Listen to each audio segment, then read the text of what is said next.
Okay, so welcome to video number 5, where we're going to continue our work on realized historical volatility.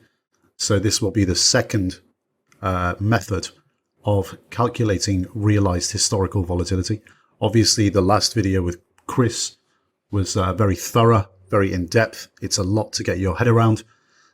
What we showed you there was essentially a very high-level professional method to go about calculating volatility of an asset, historical volatility of an asset. What we're going to look at now is something called the average true range percentage. And it's a method that can be used as a bit of a shortcut. There's things that it will tell you that the distribution of returns won't, but there's stuff that the distribution of returns will show you that this doesn't. But essentially, the average true range percentage is a method that you can use as a retail trader to get quicker answers and get to a point where you can understand the volatility without compromising too much of your time. Now, just a quick summary of what we've looked at so far with the distribution of returns. We looked at analyzing historical realized volatility across a whole bunch of instruments. And by doing so, we basically managed to define what a professional trading approach looks like in comparison to a retail trader approach. Definitely from the spreadsheet class that Chris showed you when you were going through the workings of the underpinnings of where the numbers come from and how everything works. You're obviously now fully aware that when you go to third-party data vendors, you're going to get the vast majority of instruments in terms of accessibility of data. But where it all begins really is with 4 data points: the open, the high, the low, and the close for an instrument over any given time period. And for our distribution of returns analysis, we looked at the open and the close to close, and the high to low data. And what did we do? We compared them to assess both risk and opportunity. So we inferred from the volatility calculations of that data what our risk and opportunity would be in a particular asset over a certain time horizon. And we did this for multiple assets over multiple time horizons. So we made that comparison of the volatility in terms of assets individually on an absolute level and also against each other. So what we're going to do now is look at a much more crude method. And what you'll find is that we get to pretty much the same answers. We're going to look at realized volatility, historical vol calculated as average true range percentage. Now, why do we do this? Well, we know you're short on time. Retail traders need a crude measure to do it, a go-to method. Obviously, you can do the distribution of returns analysis if you want to go a bit more in depth. That's fine. If you have the time and the inclination to do that, definitely something you should be doing. It's included in the video series because it's obviously the way professional traders look at things. But we're going to give you a little shortcut here. Average true range percentage. Cruder measure. It's good enough. It's good enough as a shortcut to get quicker answers when you're short on time. Now, as mentioned, I am going to show you some definitions here. We'll run through those quickly, so they're just recorded, and you've got the ability to come back to this video to have a look at them. But in the next video, don't worry about the definitions too much at this stage, and the formulas of how things are worked out. You can always come back to this video after you've watched video number 6, which is the spreadsheet class with Chris Quill, where he's going to show you all the operations in the spreadsheet of how everything is worked out. But first, let's begin where it all begins when working out the average true range percentage. It begins with working out the high to low range, or the true range.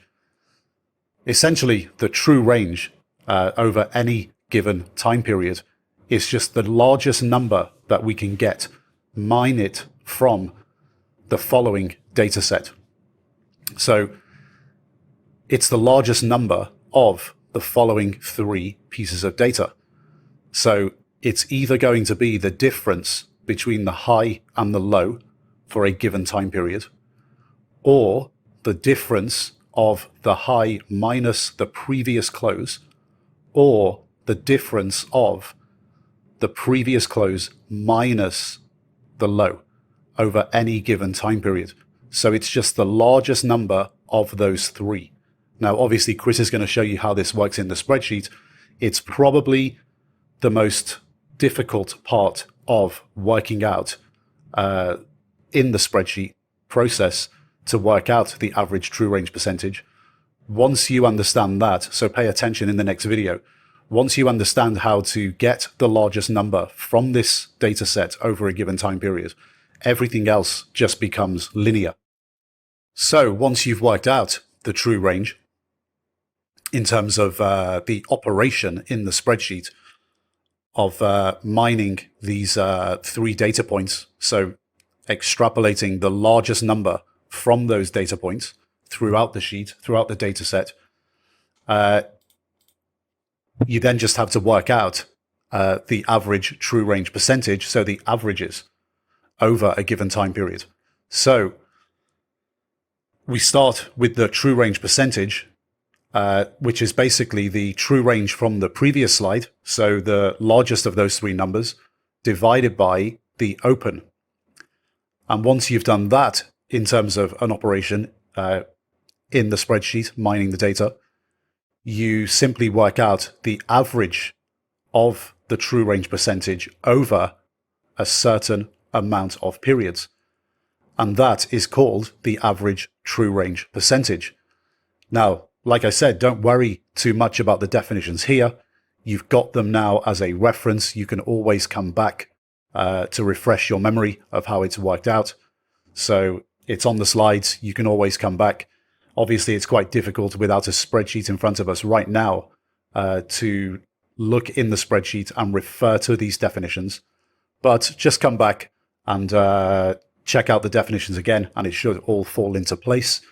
But right now, we're going to look at some of the actual results, and we're going to start with the S&P 500 on a monthly basis. So what we have here, again, this is the monthly data of S&P 500. We're looking at the average true range percentage utilizing monthly data of the S&P 500. And you can see in the first column in months, we go up in monthly periods of 3 months, 12 months, 36, 60, 120 to 4,600. So we're looking at 3 months, 1 quarter, 12 months, 1 year, 36 months, 3 years, 60 months, 5 years, and then 10 years, 20 and 50 years with the relevant amount of months. And we're taking that monthly data and working out the average of the true range percentage from our previous calculations that we looked at on the previous slide, the average of the true range percentage over the horizon. So, for example, in the 1 quarter number, we are referencing 3 months of data. In the 5-year horizon, we're referencing 60 months of data. And we can look at this and interpret some basic results. If we look all the way going out back to 50 years of data, we can see 50, 20, 10 and 5 years is all pretty similar.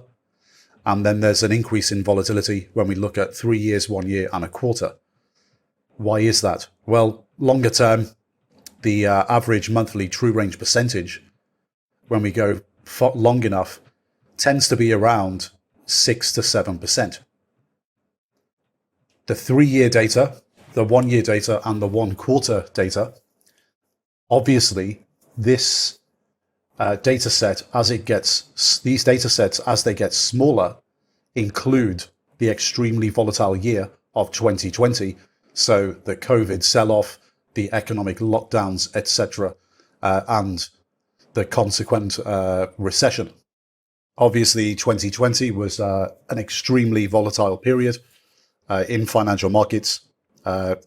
Huge spike in volatility, absolutely unprecedented. Only seen really in the global financial crisis of 2008, 2009 previously. But when you're working out the averages, you've got to understand that the more data points you have, the less the contribution of one or a few data points will have on the bigger data set. Obviously, they're going to have a bigger contribution to the mean, the average, if the data set is smaller. So this is why you see higher numbers when we look at 12 months, for example, and 36 months.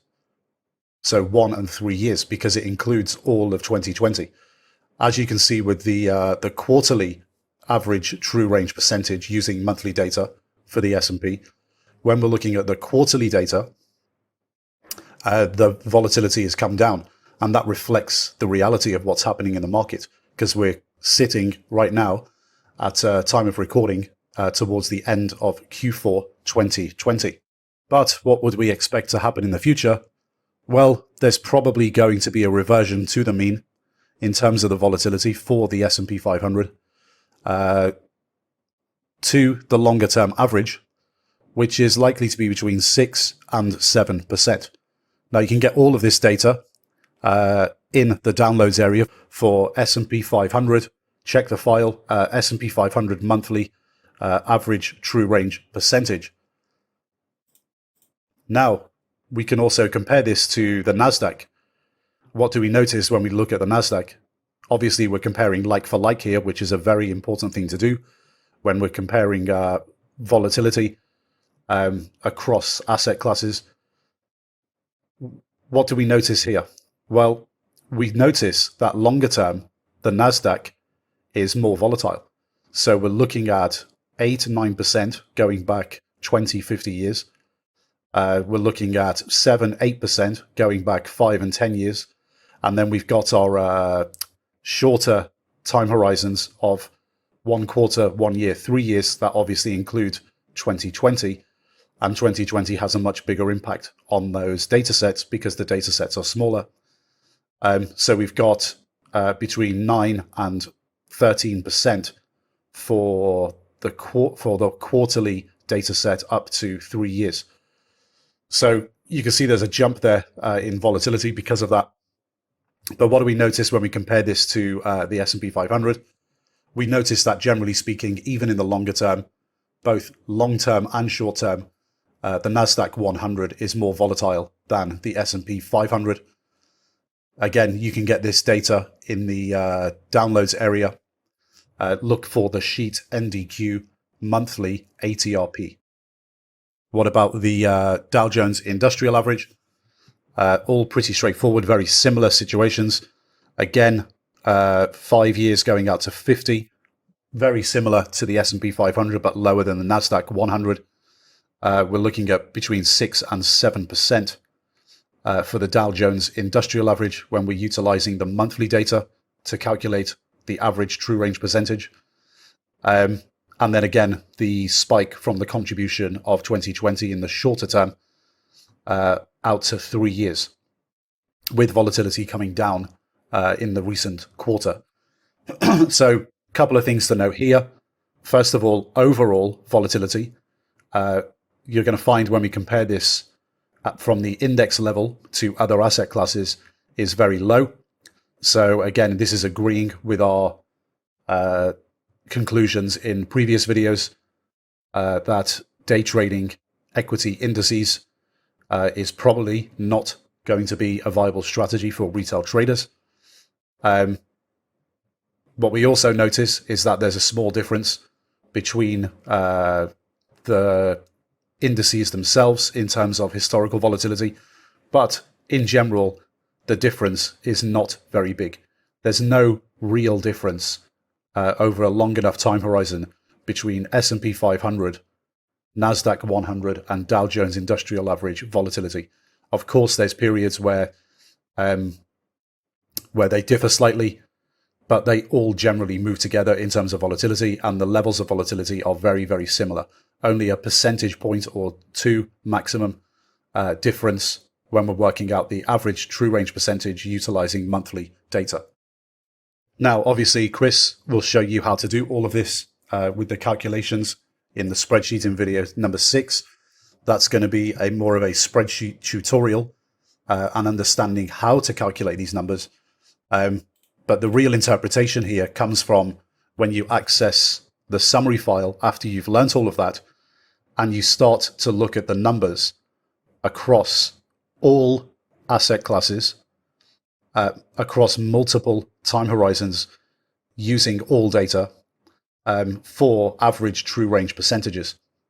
And we can compare that as well to the distribution of returns numbers that we worked out in previous videos. So let's have a look at the numbers, starting from left to right. When we look at daily data, so we're looking at the daily data, working out average true range percentages for daily data. If we look at, for example, government bonds, corporate bonds, major FX, emerging market FX, equity indices total, you can see it's very, very low.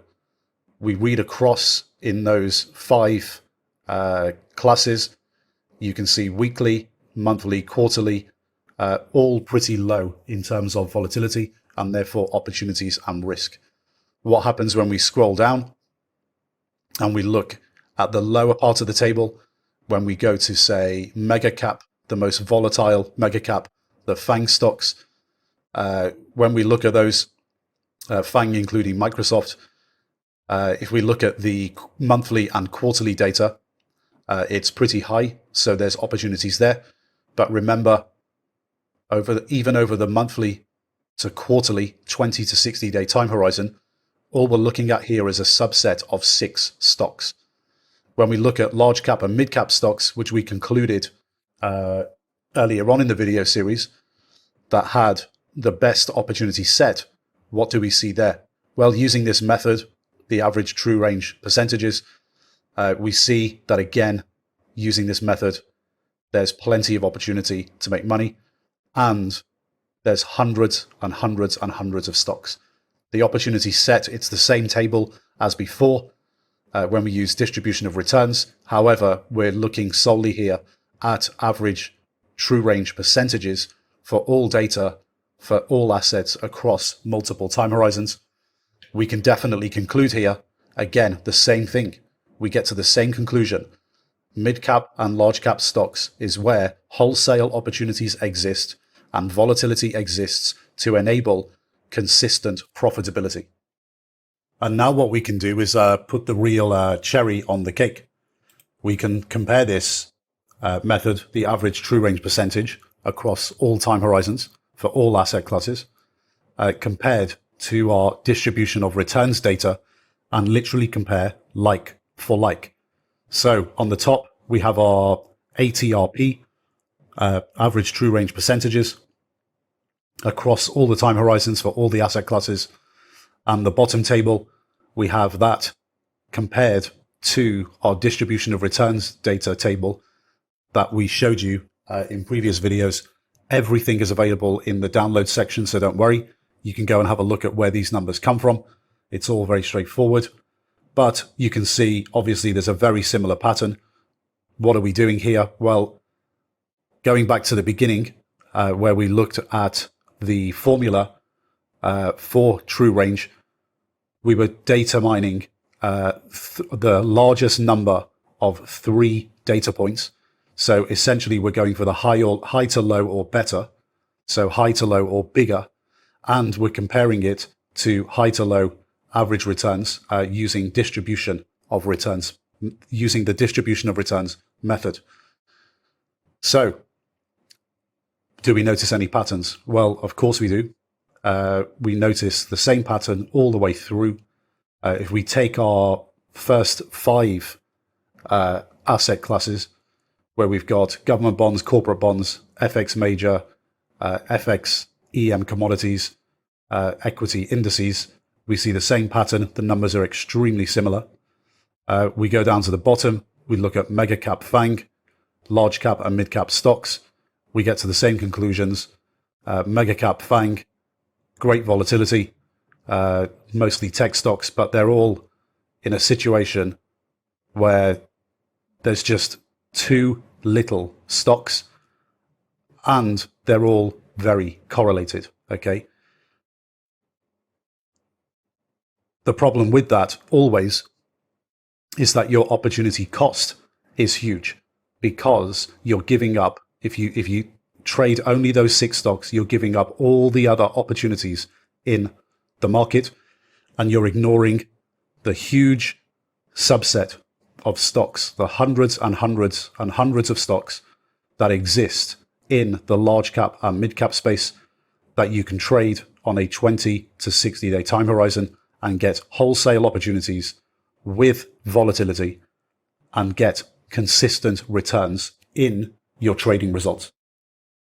So when taken together, when you watch this video and video number 6 with Chris and learn how to calculate these numbers, so you learn the method, overall, you've got 2 great ways here of calculating realized volatility. We are using the method not just to calculate 1 or 2 assets to figure out if there's volatility in 1 or 2. What we're doing here is actually going through the exercise, using the method to go through the exercise to show you the differences between asset classes and therefore the opportunities to make money, and also the risk as well, the risk of losing money, because it can obviously go both ways. Like we mentioned earlier, you have to overlay a fundamentally driven trade idea generation process over this. That all comes later in the PTM video series and trade structures in the POTM. But let's conclude here, looking at those numbers from the summary table, which is in the downloads area. When we compare the average true range percentage, the data that we got from that, and compare it to the distributions of returns data across asset classes, and across, of course, multiple time horizons, we're coming to the same conclusions. Okay. Earlier, we looked at the distribution of returns data in isolation. We're now comparing the average true range percentage results to the distribution of returns data and the results that we got earlier. And we're coming to the same conclusions. And the main conclusion here is that in order to expose ourselves to multiple opportunities and consistent volatility, we have to increase our time horizon so we can get a higher expected return. If we want to get an expected return that's significantly higher than looking very short term as traders, we need to increase our time horizon. We need to go from hours, days, and even weeks to the monthly time frame of 1 to 3 months. Now, doing this, going into that monthly time frame, would be no good if you just did it and you didn't go into the areas of the market where there's wholesale and frequent opportunities to make money. We wouldn't have a fertile hunting ground to maintain consistency in our returns. When opportunities are dry, returns are dry. We need an abundance of opportunities all the time. So extending your time horizon from 1 day to 1 month in what we call popular instruments still limits your opportunities. Think about it in a binary scenario. If you had an infinite amount of stocks that all moved 35% in a quarter, obviously that's much better than trading one stock that moves 35% in 1 quarter. The opportunities in the one stock that moves 35% in the quarter that you're looking at it may dry up, and then you're left out to dry and you've got no other way of making money. So extending your time horizon from 1 day to 1 month and 3 months, so the 1 month to 3 month time horizon, is completely useless if you're only doing it in a few popular instruments, because you're running the risk as a trader of exposing yourself to a scenario where when opportunities dry up, you don't get returns anymore. You need a process overlaid onto an area of the market that provides wholesale opportunities, multiple opportunities on a consistent basis that are constantly presented with the volatility that we need to get the consistent returns. Now, this brings up another point of opportunity cost, because of course, opportunity cost exists. When you do one thing and ignore everything else in the market, you're giving up all the other opportunities that exist by concentrating on just a few popular, volatile or non-volatile, crowded instruments. Getting an edge in these things as a trader is much more difficult because they're crowded, and on top of that, the opportunity cost is high because you've given up everything else in the market that allows you to get the volatility just to trade these popular crowded instruments. It's something that retail traders don't fully understand. Professional traders do. A lot of people think that if they only trade a few instruments, they're going to become experts in that instrument, and they're going in these instruments, and they're going to have an edge. Unfortunately, when you look at, for example, the mega cap stocks in the United States, there's nothing really you can do in those popular instruments fundamentally when you're overlaying a fundamental process onto it to have an edge against the market. Why? Because they're extremely popular instruments, and the crowd that's trading them, especially on Wall Street, is extremely intelligent. They have far, far more edge in those stocks than any retail trader ever could have. When you go down the market cap chain and go to large cap and mid cap, there's not just opportunities that are wholesale and volatility that presents itself more on a regular basis. The opportunities also exist because they're less crowded. They're less liquid and they're less crowded. So retail traders often trade these popular instruments on 1 day, 1 week, 1 month timeframes, maybe even 3 month timeframes, 1 month to 3 month in the options market, but they're severely limiting their opportunities.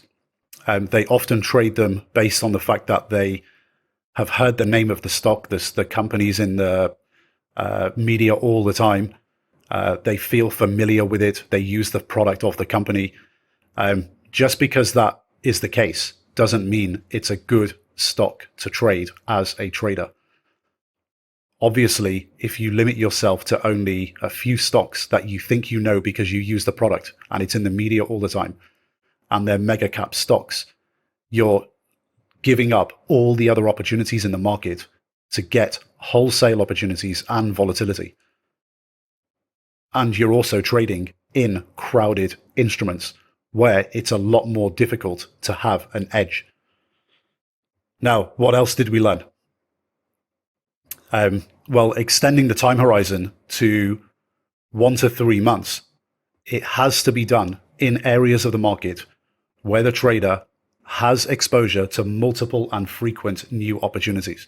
So when we're looking at mid caps and large caps, what's actually happening? Think about what's happening behind the numbers.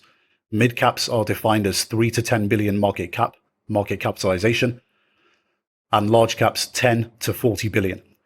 What's happening over quarters is that mid caps that are doing very well are becoming large caps. Large caps that are doing badly are becoming mid caps. The market capitalizations are changing a lot, okay, over shorter time periods. So when you extend the time horizon, what you're doing is you're exposing yourself to more opportunities in the market and more frequent opportunities. That's the mid cap and large cap equity space. Now, why do you think that's happening? Well, consequently, the reason why this area of the market is more volatile, okay, is because the earnings volatility is higher than mega caps or the market average. So the average of, say, the S&P 500. So because earnings are more volatile, the stock prices are more volatile. So if you park yourself in the market cap range of 3 to 10 billion market cap for mid caps and 10 to 40 billion with large caps, they're all interchanging on a frequent basis. Mid caps are becoming large caps that are doing well. Large caps that are doing badly are becoming mid caps. The market caps are changing on a higher percentage basis more frequently. So there's a lot more opportunities within that space when compared to other areas of the market. Why? Because underpinning it all is the earnings of the companies. The earnings are a lot more volatile. Therefore, you've got more opportunities on a wholesale basis to make money over the 1 to 3 month time horizon relative to everything else. So that's an interpretation of the numbers. What about the actual method itself? Remember, we've got two methods now, the ATRP and the distribution of returns. Well, ATRP is definitely a viable and accurate measure that we can use to gauge our expectations of volatility and return. Obviously, retail traders can use the method to gauge their risk and opportunity when working out the realized historical volatility using ATRP. The distribution of returns method is obviously more complex, and the ATRP is more crude. But the distribution of returns method is obviously very useful because it does allow us to calculate our odds of certain returns within a certain time period based on the historical data that we can get our hands on. What the distribution of returns data also obviously shows you when you use that method, it gives you more detail of the distribution of what the returns look like, okay? Obviously, when we look at ATRP, we're looking at a surface level number of volatility. We're not looking at the detail behind it. So when we looked at, for example, the index level S&P 500 numbers previously in the video series, we could see the distribution. And when you go to the spreadsheets, you can see this. We can see the distribution of, what a bad day looks like, what a good day looks like. We can see the details. We can see how many there were, how many there were in the negative, how many there were in the positive. We obviously don't get that detail with the average true range percentage. But what we do get with the ATRP is a quicker, dirtier, and cruder way of getting to the same answers. So the ATRP, it's obviously good enough. It's simple and good enough as a measure for retail traders who are short on time to look at an asset and analyze and understand what the expected returns over a certain time period are likely to be. Now, if you are looking to go into the industry and become a pro trader, a portfolio manager at an investment bank or a hedge fund, so you're looking to go and become a professional trader, then you definitely want to be using and learning the distribution of returns profile, checking the odds for any instrument and doing the work and really understanding how to use that method. Why? Because it's the way professionals do things, okay? Of course, ATRP might be used occasionally. If they want a quick answer on something, they might, but there's systems that they will use to look at the distribution of returns profile, and they'll understand it, of course. Now, this is something that brings up another interesting point when it comes to the methods. You know, some people think that, especially retail traders, think that if they just get a software and the software gives them the answer, or someone else does the spreadsheet work for them, that they can just look at the number in the cell and understand what it means. Truly, you don't. You've got to do the work from the outset. Go to third-party data sources, download the data, get your hands dirty, build the spreadsheets. Go in and organize the formulas, organize the data. You've got to do the work from the ground up at the beginning of your retail trading career, at least in the first year. Why is that? Well, it just means whenever you look at a number in the future, you understand the number better because you know where it's come from you know what it means. So if you're going to do the distribution of returns or the ATRP work, make sure you don't get other people to build your spreadsheets for you. Make sure you don't rely on software. Just do it cheap and free. Get your hands dirty and learn how to do it yourselves. This is why Chris is doing the spreadsheet classes, and we've got all of the downloads available, so you actually learn better in your development, so you understand where these numbers come from, and when you look at them in the future, you know exactly what's behind them. You know, this is something that we would give interns and new graduates to do during their summers when they came onto the desk at investment banks. We would give them this work and say, go off and find what the distribution of returns are for this particular asset and come and present them to me. Go and work out the average true range percentage of this set of data.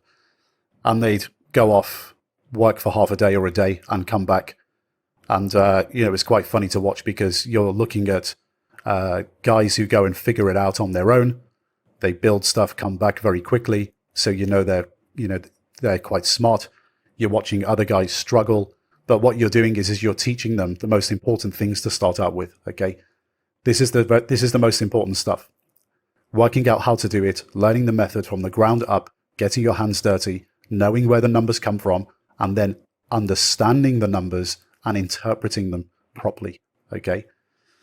Now, speaking of professional traders, where do we want our money to go? Well, as traders, we want to go where the money is. We're in the game of making money. That's our business. So we go where the money is. The money exists where volatility exists in trading, okay? And, of course, if that stops working, we want to adapt our style of trading to go where the money is. Our objective is very clearly to make money using our own money on a consistent basis. The money in trading and portfolio management has, and likely always will be, in the long-short equity portfolio management space within a 1 to 3 month time frame. It's consistently profitable. There's consistent volatility, wholesale opportunities with volatility, okay?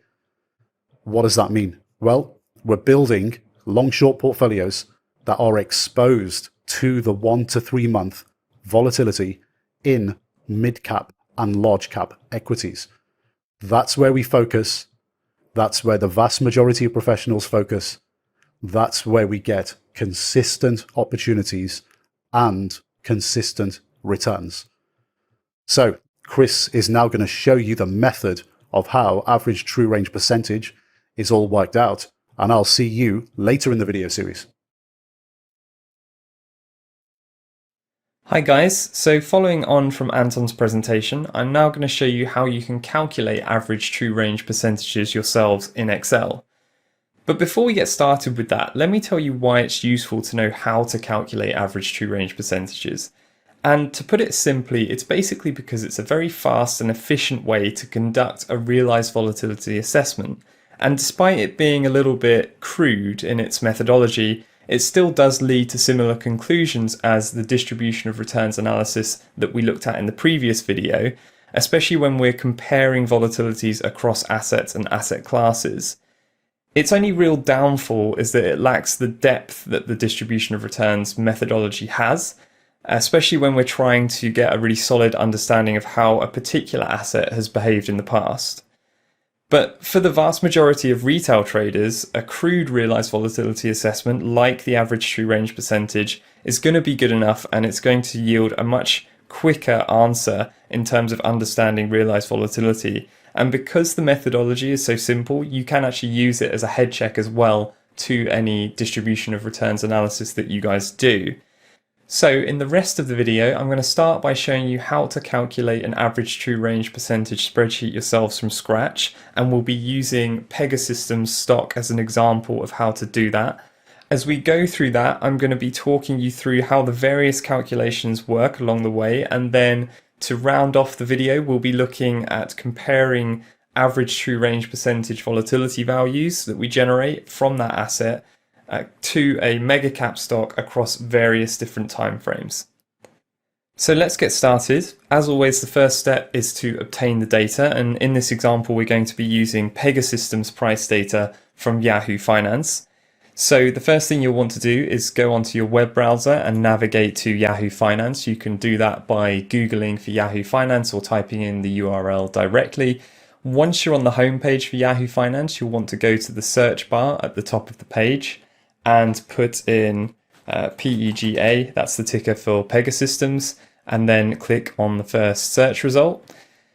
Once we're on that page, to grab historical data, much like we did in the distribution of returns analysis video, we click on the historical data tab, and then we want to make sure that we collect the maximum time period of data possible. So we can go onto this drop down arrow here in the time period parameter, select max, and then to start with, we're just going to be looking at daily frequency data as well. So once we've selected those parameters, we can click apply on the right hand side, and then we can download the spreadsheet, or download the file rather, to our computer by clicking the download button. And as I said in the previous video, where that file ends up on your computer will depend on the operating system that you're using and the web browser that you're using as well. For me, I use Google Chrome on Windows, and it offers me up a nice little shortcut to open the file that I've just downloaded. It's a CSV data file down here, so I can just click on that shortcut to that file and it's going to open in Excel by default. Now that we have the data downloaded and open in Excel, the first thing that we want to do is save this file. And to do that, I'm going to go to File, Save As, and then Browse. And then you just want to make sure that you're saving this file as something sensible with a sensible name in a sensible folder on your PC. And you also want to make sure that you're saving the file type as a Excel workbook. So I'm going to change the file type to an Excel workbook, and then I'm going to navigate to a sensible folder to save this in and change the file name here quickly to video 5 ATRP exercise. Okay, so the file's now saved, and just like we did with distribution of returns analysis, what we need to do now is clean the data. And by clean, what I mean is check it for any obvious errors and arrange the data set in a way that we desire. And when I look at this data, the first thing that I want to fix really is the date column, so column A. At the moment we can't see those dates because the column isn't wide enough to view them properly. So to fix that, I'm going to widen that column, column A, by left clicking and dragging the intersection between columns A and B to the right hand side and make that whatever width we want. That will then allow us to see all the dates within column A. And as I pointed out in the previous video, in the distribution of returns analysis video, all of these dates that you see in column A are in UK format because I'm based in the UK. When you download data from Yahoo Finance, it's going to format those dates to whatever format is suitable for the destination that you live in. So you don't need to worry too much about that. Next, what I want to do is sort all of this data into a descending date order. At the moment, it's in an ascending order. So to do that, I'm going to click into cell A1 and then go to Data on the ribbon, followed by Filter. That's going to add a filter to the top of every column, A through G, and we're going to use the filter arrow in cell A1, so the filter for column A. I'm going to click on that drop down arrow and then sort by newest to oldest, and that's just going to sort all the dates from newest to oldest, and it's going to arrange the corresponding data to the right hand side so that all adjacent values stay with the correct dates. With that done, we can get rid of the filter. So I can go back onto the ribbon and click filter.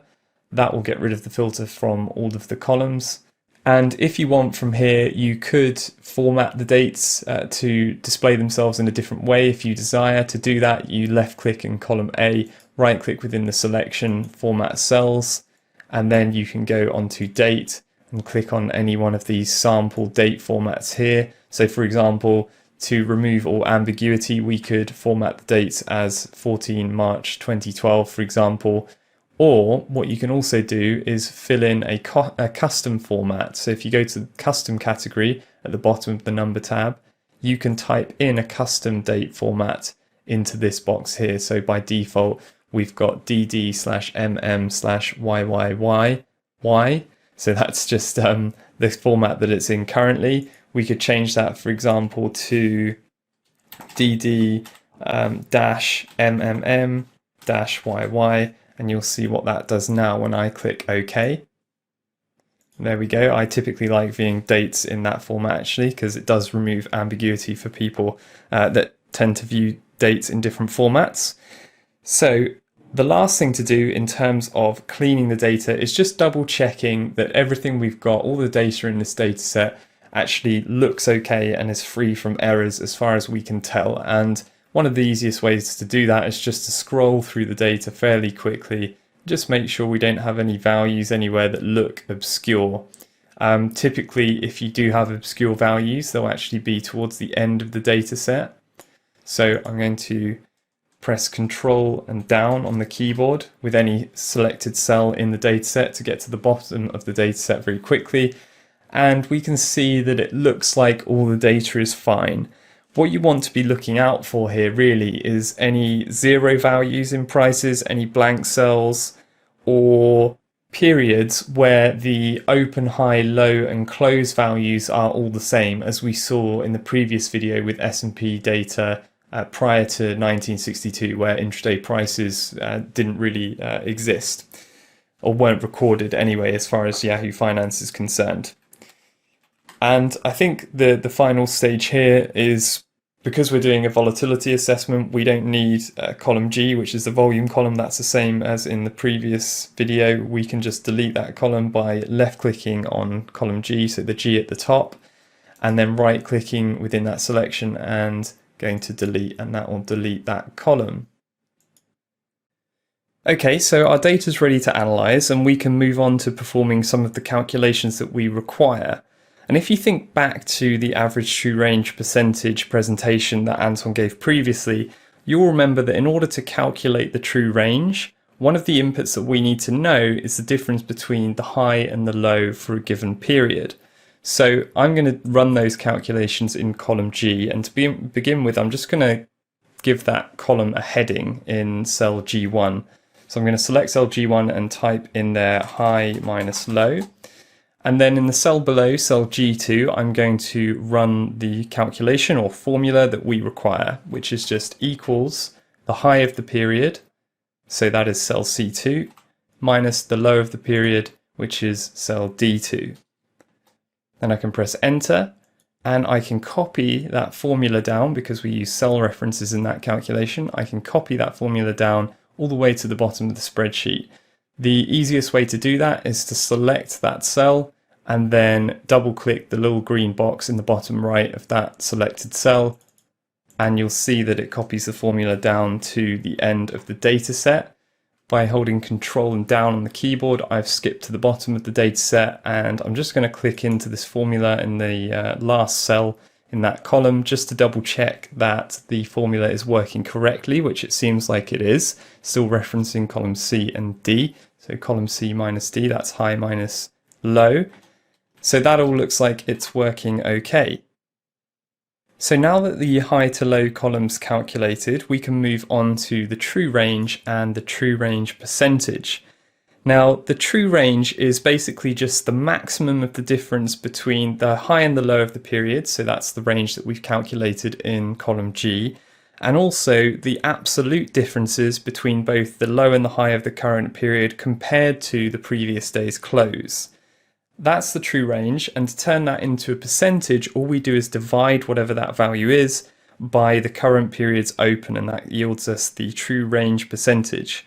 Now, I know that sounds like quite a lot to get your head around, but let's continue with the Excel calculations, and it's going to become a lot clearer as we go through. So to begin with, in column H, I'm going to head the column by selecting cell H1 and typing in true range percentage. And I'm going to adjust the column width of column H just to account for all of that text. And then in cell H2, what I'm going to do is type in the true range percentage formula in its entirety. And then afterwards, I'm kind of going to go back and explain it because I think that's the easiest way to approach this formula. So let's begin. In that cell H2, I'm going to type equals max. That's the first function we're going to use. And then that function basically finds the maximum between a number of different values. So the first value that we want to use in this function is the high to low range of the period. We've already calculated that in column G, so I'm just going to reference cell G2 here. Then I'm going to put in a comma to move to the next parameter of this function. And what I'm then going to do is reference the absolute difference between the high of the current period and the close of the prior period, and also the absolute difference between the low of the current period and the close of the prior period. So after that comma, I'm going to type in another function, which is abs, that stands for absolute. Then we're going to open brackets and reference the high of the current period, cell C2, minus the close of the prior period, cell E3, and then close those brackets and add in a comma. That will move us to the third parameter of our maximum function. Then I'm going to put in abs again for another absolute function and open brackets, and this time reference the close of the prior period minus the low of the current period, so E3 minus D2, close brackets for the absolute function, close brackets for the maximum function, and then divide by the open of the current period, which is cell B2. So let me quickly explain what's going on here. Remember that our true range is basically finding the maximum between three different values. The first value is the high to low of the difference between the high and the low of the current period. That's what we calculate in cell G2 for this row.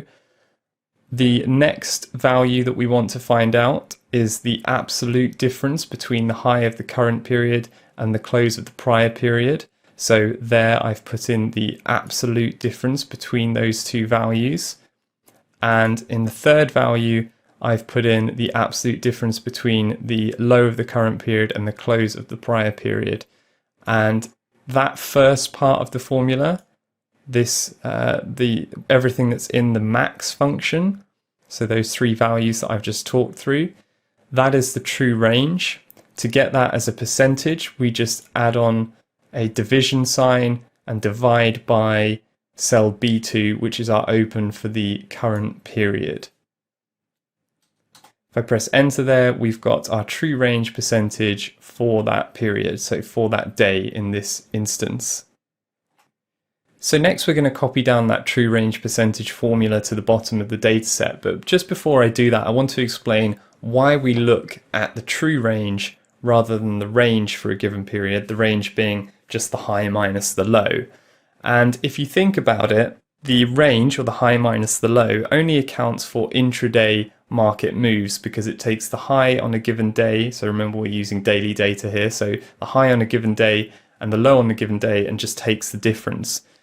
But what that doesn't account for is any out of hours market moves, i.e. any differences between the prior day's close and the current day's open. And that's why the true range is a much more accurate and precise measure of volatility for a given period, because it accounts for those differences. So with that being explained, let me move on to copying this formula down. All I'm going to do here is click on cell H2 and then double click the little green box in the bottom right of that cell, so that that formula for our true range percentage copies down to the bottom of the dataset. If we jump to the bottom of the dataset by pressing Ctrl and down on the keyboard, we can see that our final cell here looks a little bit odd in terms of its value compared to all of the cells above it. And we should always go through this process of checking data when we copy formulas down, or when we're importing data into a spreadsheet and so on. So let's double click into this cell now and just see what's going on here. Okay, so it's pretty clear that we've got an error in this formula, or an error in this cell, because it's trying to reference the prior day's close when there is no prior data to work with. And you'll remember we had this same problem with the distribution of returns analysis when we were looking at close-to-close returns.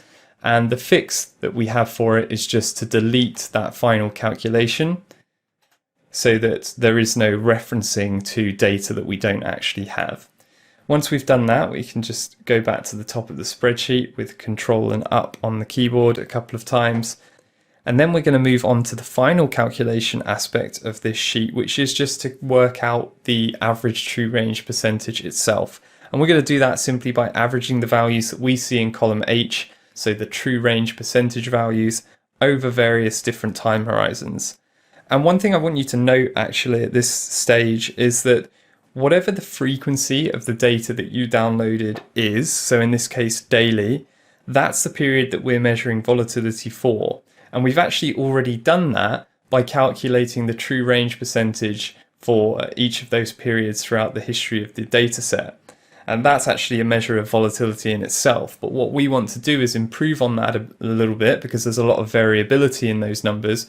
And we're going to improve on that by calculating the average of those values over different time horizons, as I said.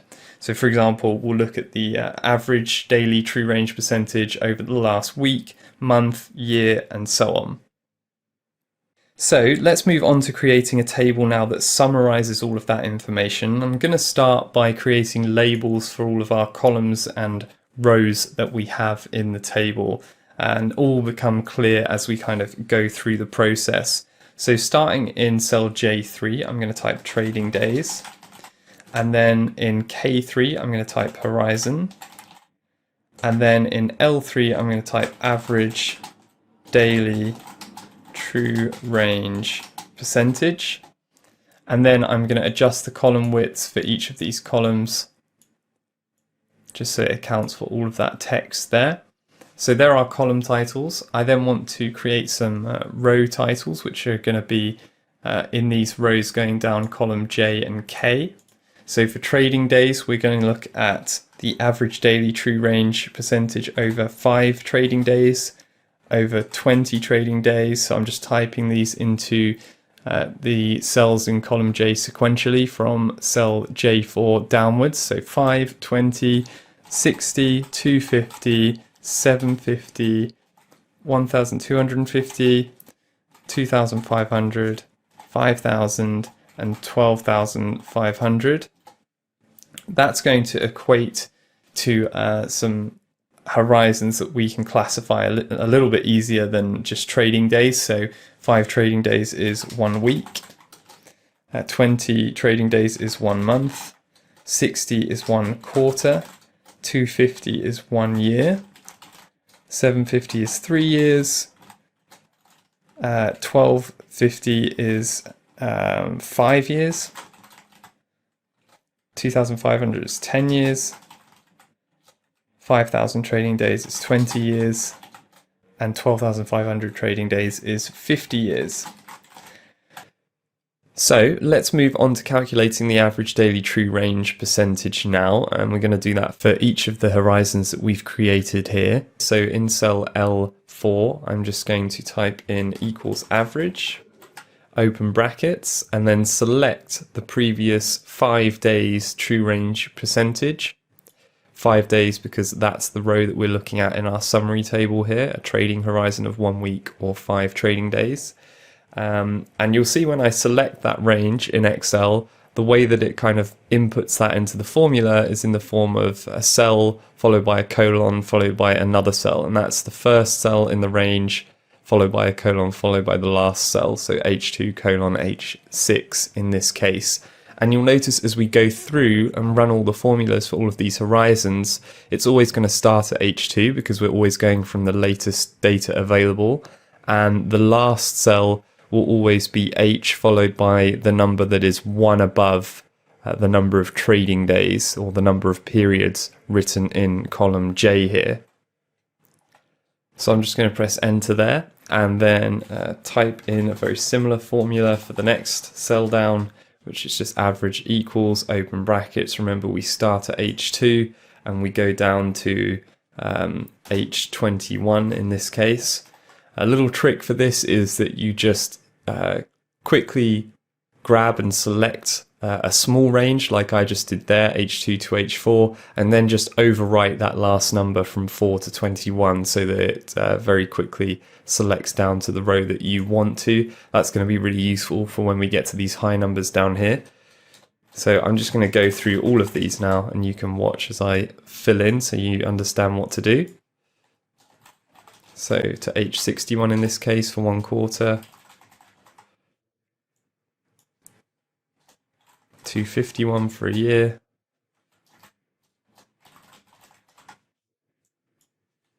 $751 for 3 years.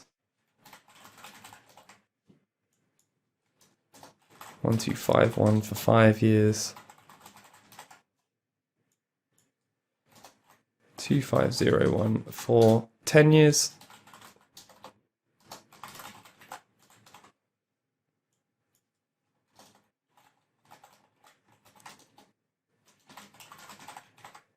And finally, 12,501 for our 50-year period. So all that's left now here to do before we move on to some analysis is just some quick formatting to make this sheet look a bit nicer. So I'm going to start by selecting all the cells from A1 to H1, that's our titles for our columns, and pressing Ctrl B to make them bold. Remember, you can also do that by going to the bold button on the in the home tab of the ribbon. I'm also going to actually widen the row width this time. So in the same way as we do with columns, you can just click the intersection between row 1 and row 2 and drag that down. That's going to change the row height. And the reason I'm going to do that is so that I can wrap the text in these column titles and make this column width, column H, a little bit narrower, and you'll see that it will look a little bit better. So if I select all of those cells, A1 to H1 again, I can then go to wrap text and click that on the home tab of the ribbon, and then I can reduce the column width of column H, and you'll see that the text wraps into effectively two lines. We'll make all of our column and row titles bold in our summary table as well, so I'm just selecting those appropriate cell ranges and pressing Ctrl B to make them bold. And then we'll move on to some formatting. So we'll format the high to low, high minus low column G, to 3 decimal places. So if I select that row by clicking on the G at the top of that column, right-clicking within that selection, go to Format Cells. I'll format that as a number to 3 decimal places and press OK. In the next column, the true range percentage, we're going to follow the same process. I'm selecting that column, right-clicking within it, going to Format Cells. This time we're going to show this or display this value as a percentage to 3, well, we can do 2 decimal places actually for this one. So select 2 decimal places and press OK. And we'll do the same here for the cells that we have in column L of our summary table.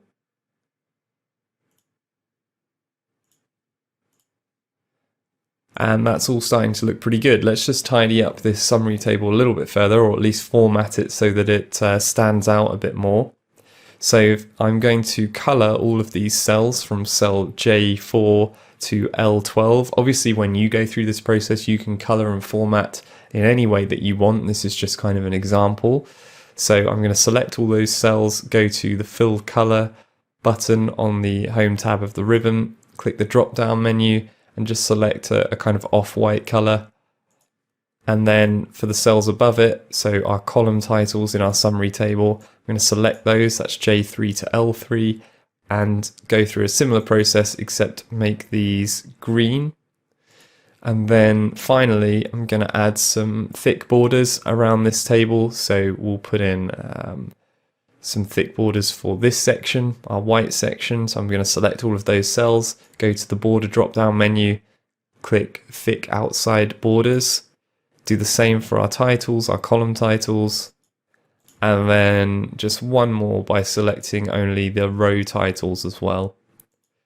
And there we have it. We've done our daily period average true range percentage calculations for this asset for Pega, and we've summarized it in a table, and we can now move on to some analysis.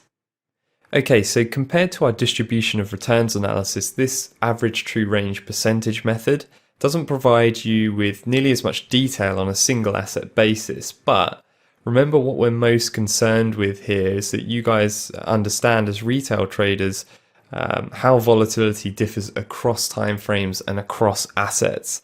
And this average true range percentage methodology is more than adequate for carrying out that kind of analysis. Also, there is something interesting to point out here, and that is that this average true range percentage analysis offers something that the distribution of returns analysis that we looked at previously does not. And that is an insight into how volatility for a given asset has changed over time in the timeframes that we're looking at. So from our table on the right hand side, the summary table, we can infer that the average volatility for Pegasystems over 5 years, for example, 2.97%, is lower than its all-time volatility value of 5%.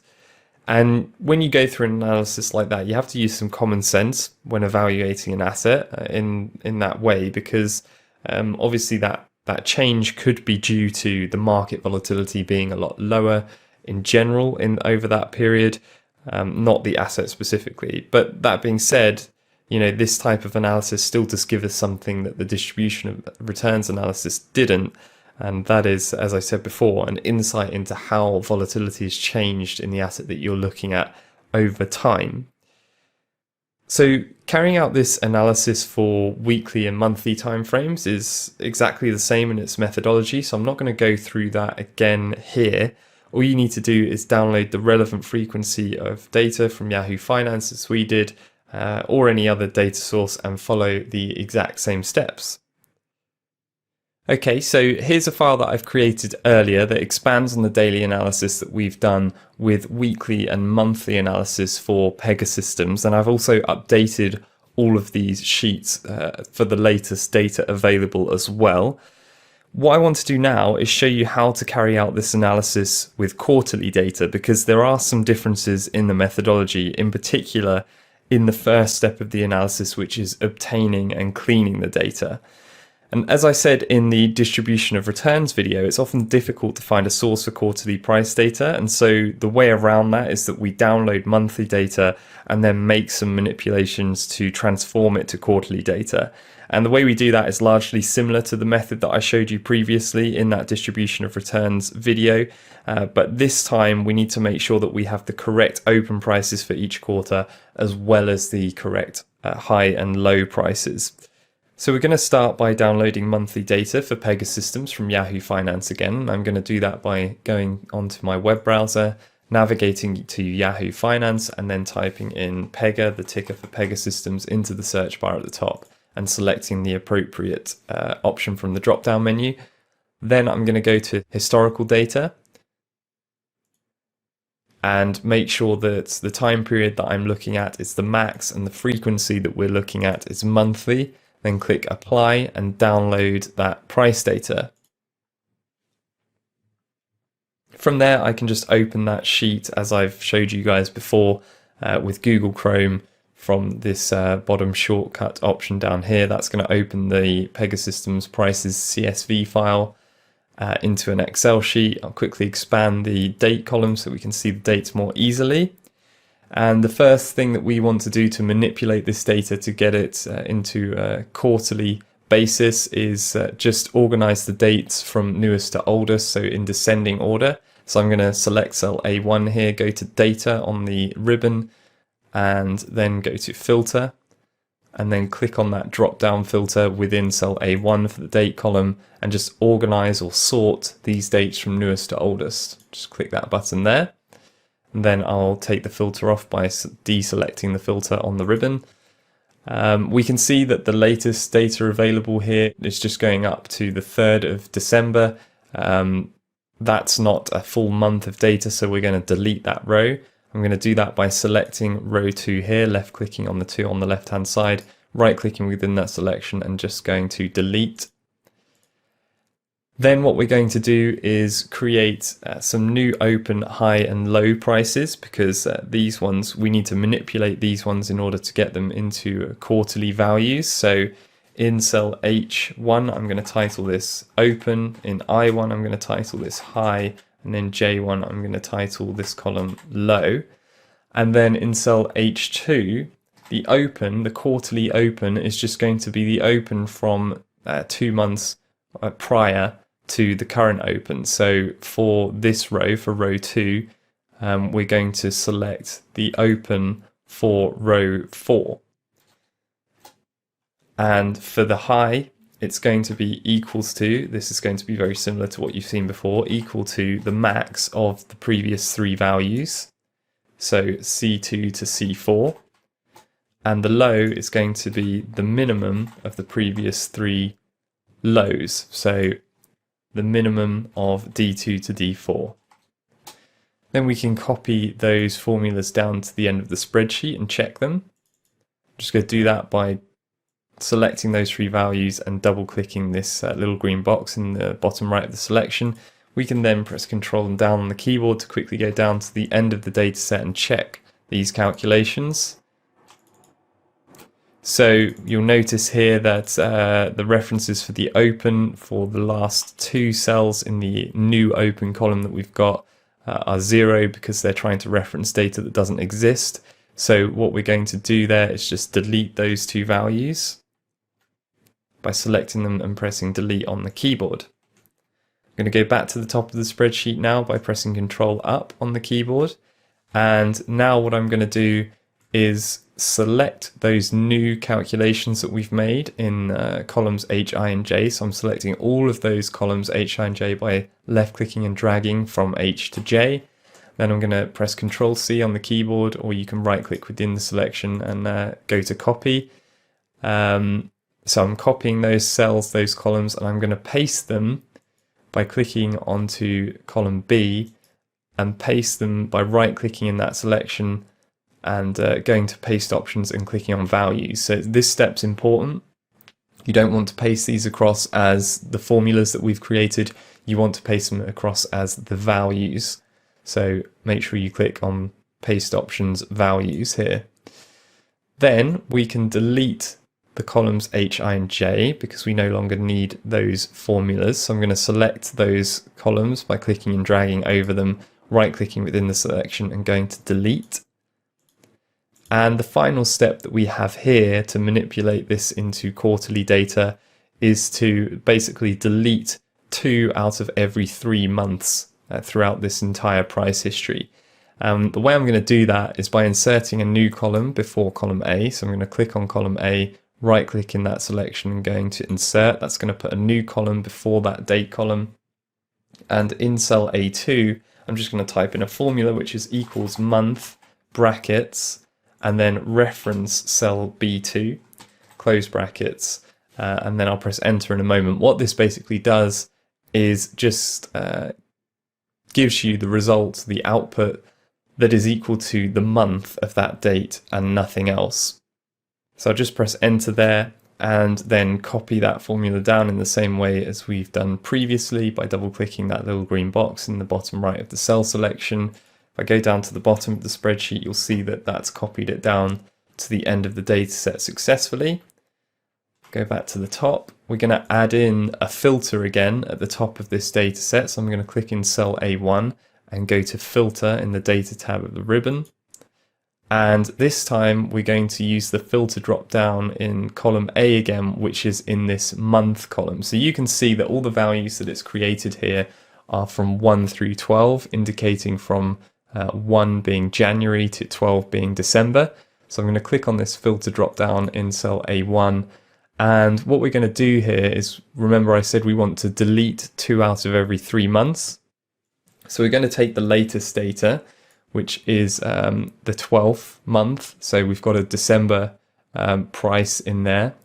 And then we're going to use that knowledge to delete every the sort of 2 months before that, and then keep the 9th month, which would be the previous quarter, delete the next 2 months, and so on. So let me just quickly show you how this works. You can deselect all of these numbers by just clicking this select all checkbox at the top here.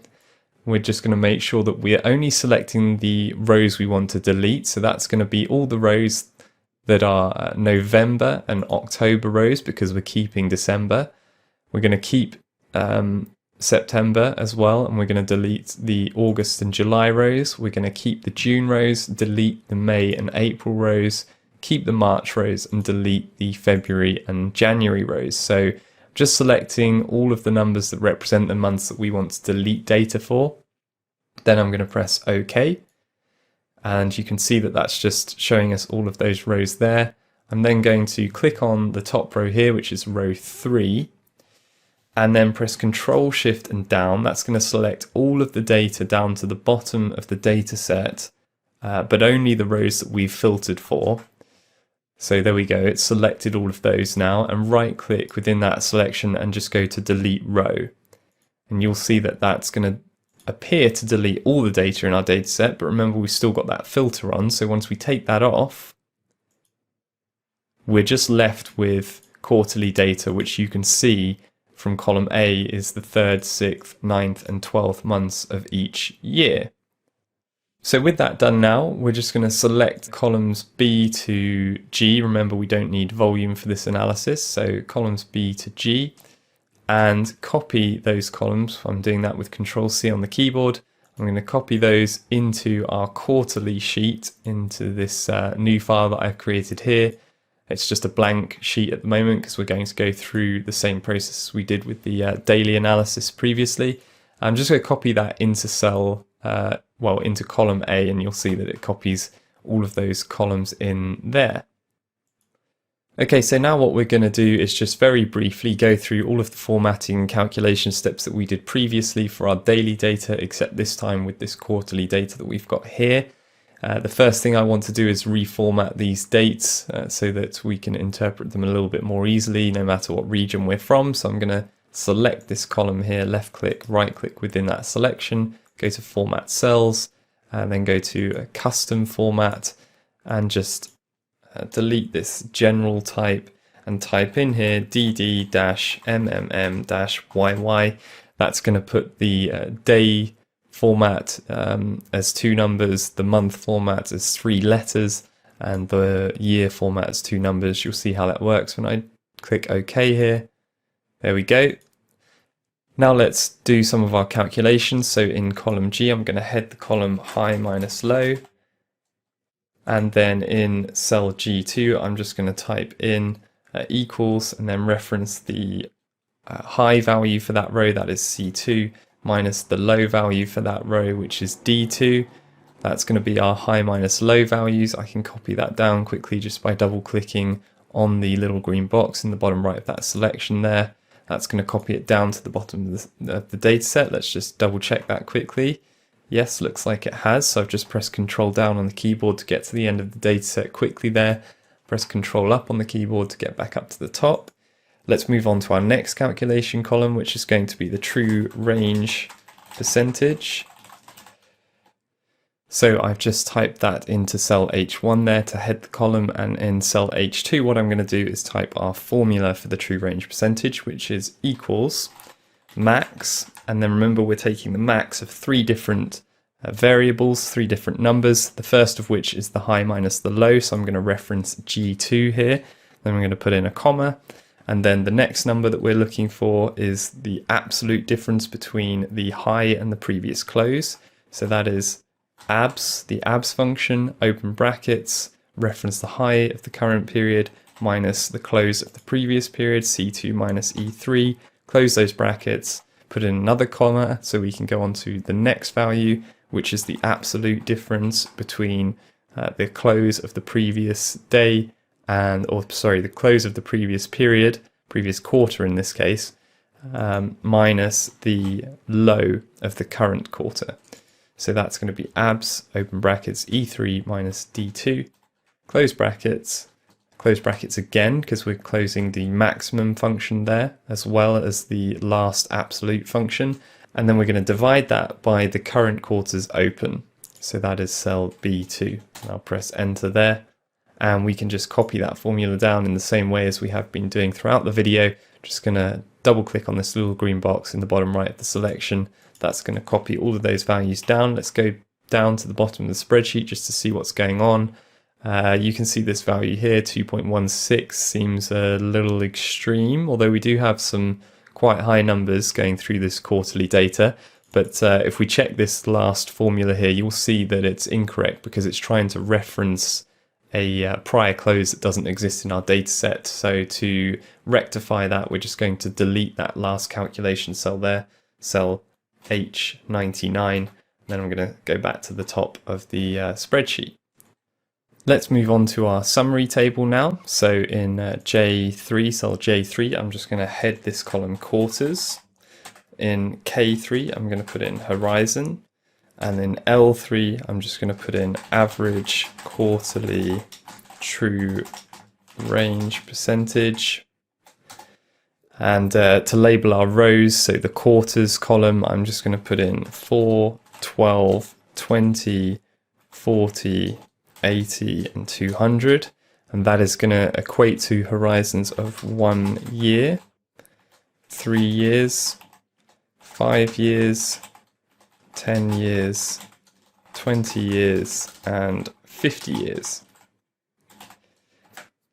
And next, what I'm going to do is calculate our average quarterly true range percentage values over these horizons. So in cell L4, I'm going to type in equals average and take the average of the last 4 periods, 4 quarters. If we look across in this row, we can see how many quarters we want to average. So that is going to be from cell H2 to H5.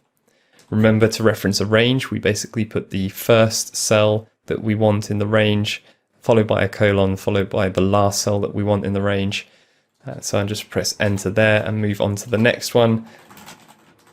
Equals average, open brackets, select a small range, H2 to H5, and then just change the last reference cell. That's the easiest way to do it when we go through this process. So instead of H5 here, we want to make sure we reference whatever the row is that is 1 above the number of quarters that we're looking at. So in this case, we're looking at 12 quarters. So we want to reference row or cell H13. Close those brackets, and I'll just go through that same process for all of these horizons.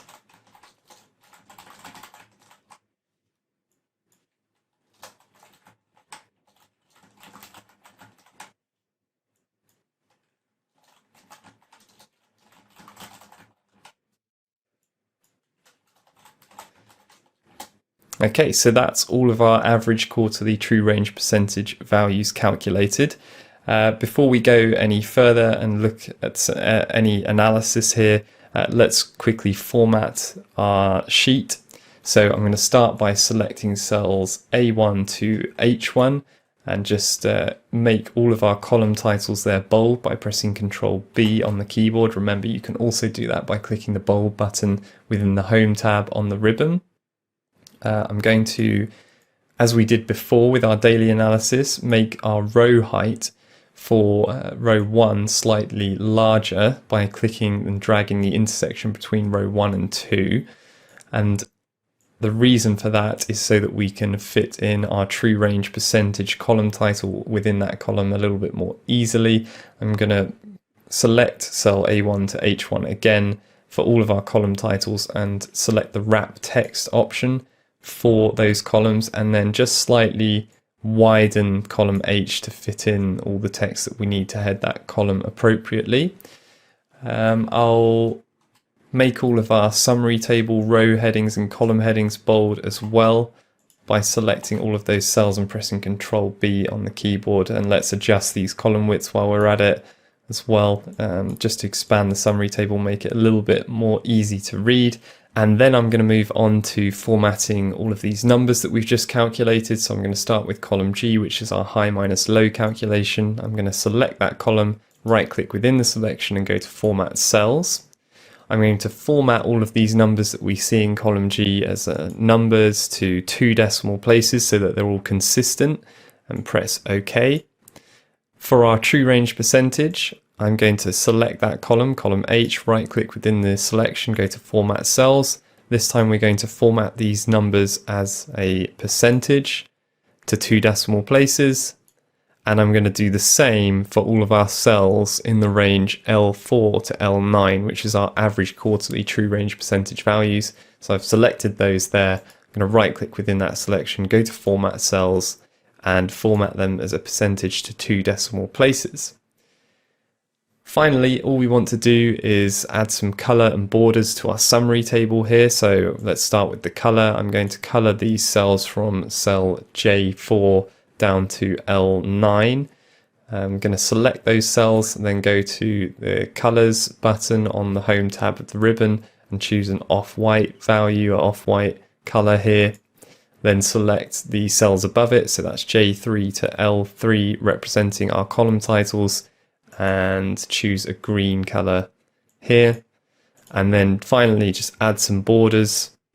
So I'm going to select cells J4 to L9 here, go to the borders drop down menu, select thick outside borders, do the same for our column headings, thick outside borders, and also for our row headings here. So now we've conducted average true range percentage analysis across all relevant frequencies for Pegasystems, and we can compare those values that we have now. So as you'd expect, volatility increases as our trading time horizon expands. So if we look at the daily tab in this sheet, we've got over the last year, let's say, an average daily true range percentage of 4.06%. If we look on the weekly frequency tab over the last year, we have a value of 10.7%. For our monthly frequency over the last year, we have an average monthly true range percentage of 21.81%. And finally, for our quarterly value for average true range percentage over the last year, we have a value of 49.61%. So you can see that those values increase steadily as the time horizon expands. And the lesson here really is a simple one that we've already put across to you in the distribution of returns analysis video, and that is that retail traders need to stop thinking about day trading or short-term horizon trading and expand their time horizons for their trades so that they've got more opportunity for profit. Now, apart from gauging profitable time horizons, there are 2 other ways to analyze this data, one of which is getting an insight into how volatility has changed over time in the asset, which we've already talked about a bit, and the other is comparing these volatility values across assets and asset classes. When you're looking at these daily, weekly, monthly and quarterly figures and comparing them across assets, you need to be cognizant of the historical time periods and frequency of data that you're comparing. So for example, don't look at average daily true range percentage values over the last month and compare those to the average weekly true range percentage values over the last 10 years. Instead, always try to make sure you're comparing like for like to draw fair conclusions, and that goes with any statistical analysis that you guys do really. And in general, making sure you're comparing like-for-like frequencies and time horizons of data is fairly intuitive. But that being said, there are some issues that you need to be aware of when it comes to looking at time horizons in your analysis. First off, I want to point out that all the various time horizons that average true range percentage values are calculated over in these spreadsheets start from the latest available data. And that means that if you're comparing 2 assets that you've collected data for on different days, it no longer becomes like for like because one will be more up to date than the other. Is that really a problem? Well, yes, but only if you're comparing values over short time horizons. If you collected data for one asset, for example, last month and another yesterday, then comparing their daily average true range percentage over the last week, month, or quarter won't lead to a fair analysis. But if you're taking the average daily true range percentage over the last 20 years, then the mismatch in time periods from when you collected the data becomes much more insignificant. Secondly, we also need to consider the historical length of the datasets that we're working with. It might be that you can only obtain a price history for one asset that's 2 years long, whilst another asset that you're looking at has a price history that's 50 years long. Again, is this a problem?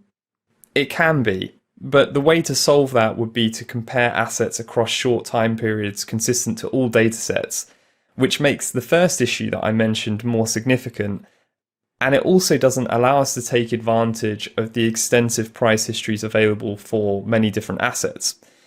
So I just wanted to point out those two data issues to you guys really, so that you understand more about what you're doing and that you're conscious about the analysis that you're carrying out and any flaws that it might have. That being said though, I do also think, of course, it's very important to keep things simple. So my advice is that where it's reasonable, I think you still can compare different time periods as long as you understand the comparison you're making.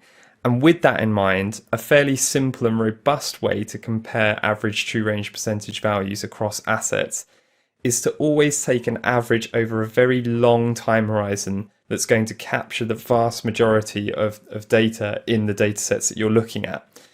So for the next step, what we're going to do is look at all time measures of average true range percentages across assets, even though, of course, different assets have different lengths of historical time series. Like I said, though, that's okay because we've considered the analysis issues that we have, and the conclusion really that we want to draw is actually concerned with the average volatility over different frequencies during the entire trading histories of each asset. So let's move on. And now that we've built these daily, weekly, monthly and quarterly average true range percentage sheets, we can use them as templates to import other assets data into.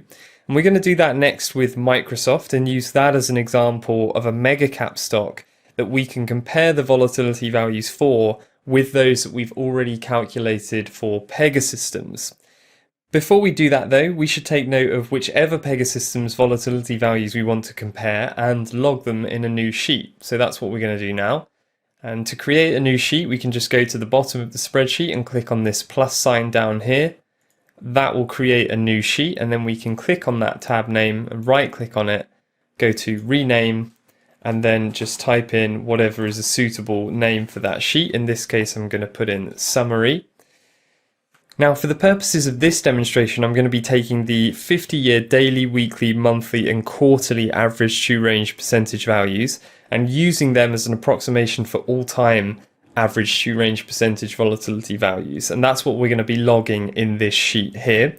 So as you can see at the moment, it's just a blank sheet, and we're just going to create a nice easy summary table to compare all the values that we've got for Pegasystems to those which we're going to calculate for Microsoft. So I'm going to start by creating some labels for our summary table. And so up the top here in cell C6, I'm just going to type daily, and then in D6 weekly, and then going across, I'm going to put monthly and quarterly. And then for our row headings in B7, I'm going to put Pega, the ticker for Pegasystems, and MSFT, the ticker for Microsoft. And then finally, one more heading for the entirety of the summary table, and that's just going to be all-time average true range percentages. Okay, so in these cells here that I've selected, the row for Pegasystems, we're going to copy and paste in the daily, weekly, monthly and quarterly all-time average true range percentages. So to do that, let's start with daily. We'll go to the daily tab and just go down to our 50-year horizon, which we're using as an approximation for all time, and then select the cell for the average daily true range percentage over that time horizon. Press Ctrl+C to copy that cell, go back to the summary table, and then right click within cell C7 and go to paste as values. We're going to do the same for weekly, monthly and quarterly. So I'm going back to the weekly tab now, selecting the 50-year average weekly true range percentage, copying that cell with Ctrl+C, right clicking in the appropriate cell in the summary table and pasting as a value. And the same for monthly, and finally for quarterly as well. So now let's go and grab some data from Microsoft so that we can compare the two stocks. And for this next stage of the video, we'll be going through it quite quickly because it's stuff that we've already done before and it's quite simple. It's just going to be a matter of grabbing the data that we need from Yahoo Finance and copying and pasting that data into the various templates that we've set up. So I'm going to start by navigating to Yahoo Finance on my web browser. And then at the top of the page in the search bar, typing in MSFT, the ticker for Microsoft, and selecting the appropriate option from that drop-down menu. From there, we're going to go to historical data for that asset. And at this stage, you'll notice that I've got 2 new days of data here compared to the data that I had for Pegasystems. That's because I'm looking at this data on a different day. Now, bear in mind what I said before about analyzing volatility over different time periods. That can be an issue for shorter term time horizons. For example, if we were looking at the daily average true range percentage of these 2 stocks over the last week, then we'd want to try and make sure that we got the data on the exact same day for the 2 stocks. But when it comes to generally doing a comparison across assets, I said that it was a good way to do it was to look at the all-time average true range percentages. And when you're looking at the all-time average true range percentages, you don't need to worry too much about collecting data on different days or even slightly different weeks and so on, because it's relatively insignificant in the grand scheme of things in the entirety of the data set that we use. So now I've pointed that out, let's change this time period here to max. We want to get all the data possible for Microsoft.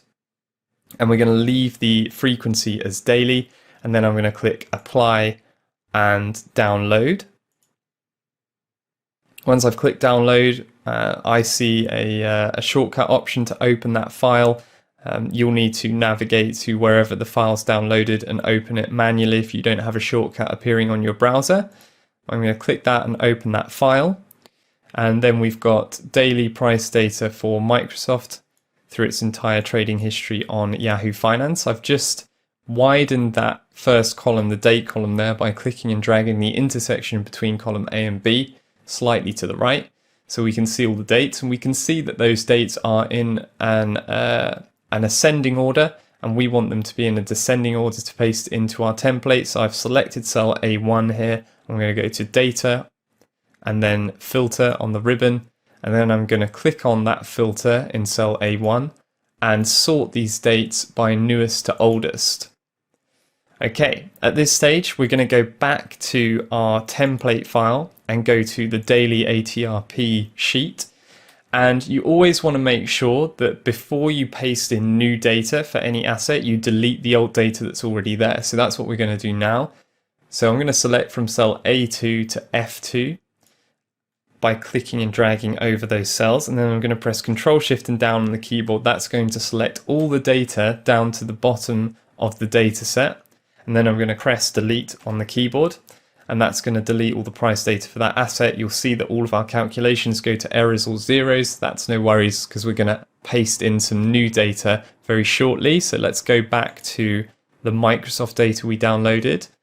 This time I'm going to select cell A2 to F2 again, and Control Shift and down on the keyboard to select all the data in those columns. Press Control C on the keyboard to copy all of that data, and then I'm going to go back to the ATRP template file, the daily one, and copy this data into cell A2, which is just going to copy it across all the columns from A to F. So I've selected cell A2, I'm going to right click within that cell and paste as values. And you'll see at this stage that all the price data is now input into this template for Microsoft on a daily basis, which is exactly what we want. And also all of our calculations have started running. But that doesn't mean that everything's done at this stage. We need to make sure that these calculations are working properly. They may need to be adjusted to suit the time period or length of the data set. So if we go to the bottom of the data set, you'll see, for example, that this Microsoft data set goes back a lot further than the Pegasystems daily dataset did. So we need to make sure that we adjust our calculation formulas down to the end of the dataset appropriately. So I'm just going to select those last cells in column G first, and then double click the little green dot in that cell selection. That's going to copy that formula down to the bottom, and I'll do the same for the last formula in column H as well.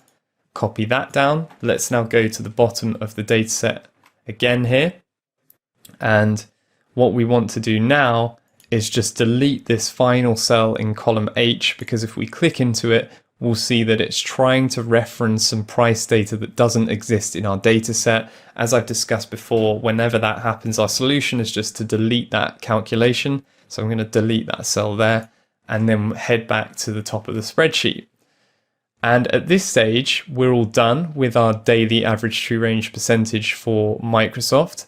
We've got all of our values here, and we're going to copy the average daily true range percentage for all time, or for 50 years, the last 50 years of data, into our summary file. I'm going to press Control C on that cell, L12, then go to the summary file and paste it into cell C8 by right-clicking in that cell and pasting it as a value into the daily all-time average true range percentage value for Microsoft. So now we can continue by just collecting the weekly and monthly data and going through the same process. And then we also need to do that for quarterly. But remember, with quarterly data, we're going to be manipulating the monthly data first to get it into a quarterly format.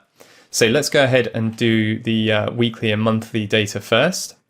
I'm going to go to the weekly tab in this file and go back to our web browser and just change the frequency that we're looking at this Microsoft data for to weekly prices. Press apply and then click on download. I'm going to open this new file, adjust the column width like I did before, and go through the same process of going to data and then filter on the ribbon and filtering this data so that it sorts the date from, or the dates from newest to oldest. And then from there, you'll see in this scenario, actually, we've got a duplicate date at the top. So let's start by deleting that value. I'm going to select from cell A2 to G2 and then right click within that selection and go to delete and shift cells up. Now we don't have any duplicate prices. What we can do is go back to our ATRP template file and delete all the data that we have for our weekly data for Pegasystems. So I'm going to select cell A2 to F2, press Control Shift down on the keyboard, and then delete on the keyboard to delete all of that data. Then I'm going to go back to our Microsoft weekly data and select from cell A2 to F2, press Control Shift and down on the keyboard to select all of that data, then press Control C on the keyboard to copy that and go back to our template file in the weekly tab and paste that data as values into cell A2. And you'll see that that's pasted all the Microsoft weekly data in there. Remember, we need to adjust our formulas in columns G and H appropriately. So let's go down to the last cell in column G by selecting any cell that we see in column G here and pressing Control and down on the keyboard.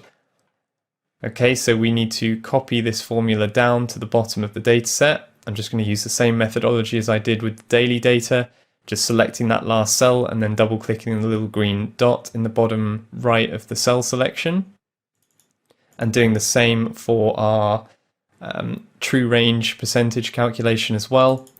And then going down to the bottom of the data set again, because we've just copied these formulas down further. So I'm going to press Control and down on the keyboard again. And we reach the bottom of the data set now. And we just need to make sure that we delete this final formula in column H, because again, it's referencing some data that doesn't exist. So I'm selecting that cell and just pressing delete on the keyboard and going back to the top of the sheet. And you can see that we've got all of our average weekly true range percentages calculated for Microsoft over various horizons. So let's go ahead and copy cell L11, which is our all-time average weekly true range percentage, from this sheet into our summary file, into cell D8. I'm going to left click in cell D8, then right click and paste that as a value. Okay, so that's our all-time average true range percentage value for our weekly data for Microsoft done. Let's go and do monthly now. I'm going to go back to the monthly tab on this template file, and then I'm going to delete all of the data from A2 to F2 and down to the bottom of the spreadsheet. Then we're going to go to our web browser and change the frequency of our Microsoft data to monthly, click apply, and then download. We're then going to open that file. And again, we're going to adjust the column width so we can see the dates. We're then going to add a filter to our columns and select the filter for the date column in cell A1 and sort all of the dates from newest to oldest. We're going to delete this top row of data here. Last time I did this by selecting cell A2 to G2. This time we can just select the entire row if we want. So I'm going to select row 2 here, right click on that and just click delete. The reason we wanted to delete the sort of first row we had there was because it was an incomplete month, and all of the dates we have before this are complete months. So now we can select from cells A2 to F2, press Ctrl Shift down on the keyboard to get all of the data from this data set and press Ctrl C to copy that data. And then we can go back to our monthly template and paste that in as values into cell A2. And that's put in all of our monthly Microsoft data into that template. And again, just as we did for daily and weekly data, we need to make sure that we copy down the formulas in columns G and H to the bottom of the data set. And always remember to check your formulas at the bottom of the data set here. Again, we've got this true range percentage formula that's trying to reference price data that doesn't exist. So we're going to delete that again. Go to the top of the spreadsheet, and you'll see now that we've got our average monthly true range percentages over all the horizons that we want for this stock. And we're just going to copy the all-time average monthly true range percentage from cell L10 to the summary file in cell E8. So I'm going to left click in cell E8, right click within that, and then paste as a value. Okay, finally, we move on to our quarterly data. I'm going to start by going onto the quarterly template tab and deleting all the data that we have already here for Pegasystems from cell A2 to F2. Select that data, Control Shift and down on the keyboard to select all the data to the bottom of the data set and delete that on the keyboard. Then we're going to go back to our Microsoft data that we downloaded, the monthly Microsoft data. I'm going to go to the top of this sheet and we're going to put in some new columns because we need to calculate or make some adjustments for our open, high and low columns when we transform this monthly data to quarterly data. And this is just going to be very similar to what we did earlier in the video. So I'm just going to put open in cell H1, high in cell I1, and low in cell J1. Now our new open prices are just going to be equal to, so I'm typing this in cell H2, equal to the open from 2 months previous. So in cell H2, I'm typing equals B4. And then I'm going to copy that down to the bottom of the data set. I'm going to go then, after I've copied that down to the bottom of the data set, and just check our calculations. For these last two values, they're trying to reference data that doesn't exist in our data set, so we can delete those. I'm then going to go to cell I2, where we're going to calculate our new high on a quarterly basis. The formula for that is going to be equals max, open brackets, and then select the range from C2 to C4, and then close the brackets. That's just going to take the maximum high over those 3 months on a trailing basis, and then we can copy that formula down. We're going to do a similar thing for the low. It's going to be equals min, open brackets, select the range for the last 3 lows, close brackets, and copy that formula down. Let's go down to the bottom of the spreadsheet and just double check these calculations. We don't really need to actually delete these, even though it's referencing some data that doesn't exist, because it will still take that value in that one cell that is within the range. So we can keep these. I think that's okay. So let's go back to the top of the sheet. And what we're going to do next is copy these new open, high and low values that we have in columns H, I and J into columns B, C, and D. So I've selected H, I, and J. I'm going to copy those with Control C. I'm then going to select column B and paste this as values, and you'll see that will paste everything that was in H, I, and J into B, C, and D as a value rather than the formula, and we can now delete columns H, I, and J. So I'm selecting those, right-clicking in the selection, and then going to delete here. Finally, now that we've got our adjusted open, high, and low prices with our new formulas that we use to calculate them, we want to change this monthly data now to quarterly data just by deleting 2 out of every 3 months in the data set. So I'm going to do that by inserting a new column before the date column. I'm going to right click on this column A, then click on insert, and then in cell A2 I'm going to type equals month, open brackets, and then reference B2.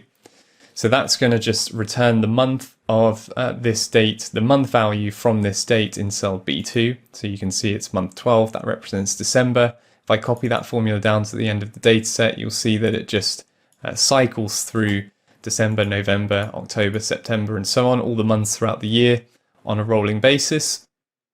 And the reason why we do that is because it makes it easy to filter select all the rows that we then want to delete. So I'm going to click off the filter on our ribbon up here, and then re-click it again to apply the filter to all of the columns, so A included this time. Then I'm going to go to the filter in that column A, and what we're going to do is just select all of the numbers that represent the months that we want to delete. So to start with, I'm going to deselect this check mark here for select all. That's going to deselect all of the months, and then I'm just going to cycle through and select all the months we want to delete. So the latest month we have is December, so we're going to keep that. So we're going to delete the 2 months before that. We keep September. We're going to delete August and July, keep June, delete May and April, keep March, and delete February and January. And you can do this any way you want. I'm just doing this from the latest data available, which is why I'm keeping month 12. And by definition, after month 12, that means you need to keep each 3 months before that. So that would be September, June, and March. I'm then going to press OK. That's just going to return all the rows that I want to delete. So from there, I'm going to select row 3 by left-clicking on the 3 on the left-hand side, pressing Control Shift and down on the keyboard to select all the data that it's showing us, and then right-clicking in that selection and going to delete row. That's going to delete all of those rows. It looks like we've got nothing left in our data set, but that's because the filter's still on. So if we deselect our filter on the ribbon, you'll see that we just have quarterly data now remaining, split by the 12th, 9th, 6th, and 3rd month of each year. So that's all of the adjustments we need to make for our quarterly data. We can now copy this in, so from cell B2 to G2 and down to the end of the data set. I'm going to get down to the end of the data set by pressing Control Shift and down on the keyboard. That'll select all of that data. I'm then going to press Control C and copy that across to our quarterly tab in our ATRP template file. I'm going to paste that as values into cell A2. You'll see that all of our calculations start working, but remember we need to adjust the formulas when needed, and we need to make sure that they adjust to the length of the data set that we're putting in. So I'm going to go to the bottom of column G, and you'll see that we need to copy this formula down further. So I'm going to double click this little green box in the bottom right of that cell selection. That will copy that formula down to the end of the data set, and the same for the last cell in column H. And then Control down on the keyboard to go to the end of the data set, and we're just going to make sure that we delete this last value that we have here for our true range percentage calculation, because it's trying to reference data that doesn't exist. This time both an open doesn't exist and a close for the previous day. That's because to adjust the open to get from monthly to quarterly prices, we had to delete the last open calculation. So that's why we're missing one there. That's all fine. All we need to do is delete this final calculation cell, and then everything is done. We can go back to the top of the spreadsheet and just copy our average quarterly true range percentage for this stock over the last 50 years, or effectively our all-time calculation. Control C to copy that cell and paste it into the appropriate cell in our summary table on the summary tab, which is F8. Okay, so before I comment on these numbers and wrap up the video, let's just quickly format the values that we've pasted in here in this summary table. So I'm going to select cells C7 to F8 and right click within that selection and just go to Format Cells, and then change the number category to a percentage to 2 decimal places and press OK. So that's all easier to read now.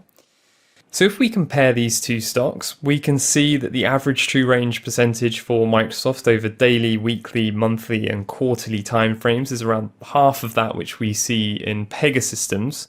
We should note though, of course, that the trading history that we looked at for Pegasystems goes back to around 1996, whereas Microsoft trading history went back to 1986.